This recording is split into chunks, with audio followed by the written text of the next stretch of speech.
वक्फ बोर्डाच्या संदर्भामध्ये शिवसेनेची भूमिका आम्ही पूर्ण स्पष्ट केलेली आहे की यामध्ये आम्ही सोयीचं कधी राजकारण करत नाही।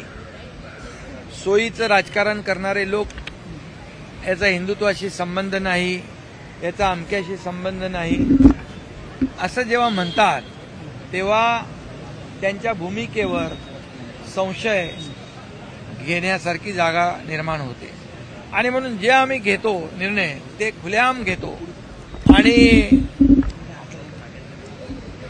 जे बाळासाहेबांचं जे विचार आहेत, आनंदीगे साहेबांचे विचार जे आहेत, आम्ही जो निर्णय घेतो तो खुलेआम घेतो।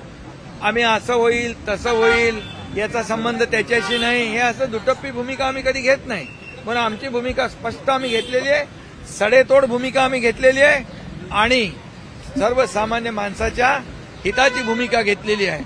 आणि म्हणून काही मुठभर लोकांच्या हातामध्ये हे जी काही वक्फ बोर्डाची प्रॉपर्टी आहे ती ठेवण्यापेक्षा त्या समाजातल्या बहुसंख्य लोकांना याची सुविधा मिळाली पाहिजे, शाळा झाल्या पाहिजे, कॉलेज झाली पाहिजे, हॉस्पिटल झाली पाहिजे। आज बघा आज काय कंट्रोल आहे कोणाचा। आणि म्हणून हे जे काही वक्फ बोर्डाचं बिल आहे हे मुस्लिम समाजाच्या देखील हिताचं फायद्याचं आहे आणि त्याचा त्यांनी विचार केला पाहिजे।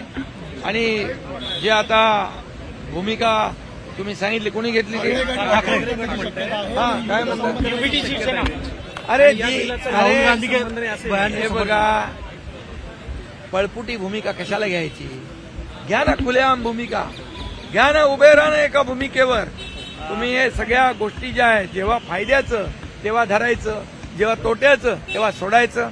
त्यामुळे धरलं की चावतंय, सोडलं की पळतंय अशा प्रकारची जी काय भूमिका घेतल्यामुळे आज त्यांची ही परिस्थिती झालेली आहे।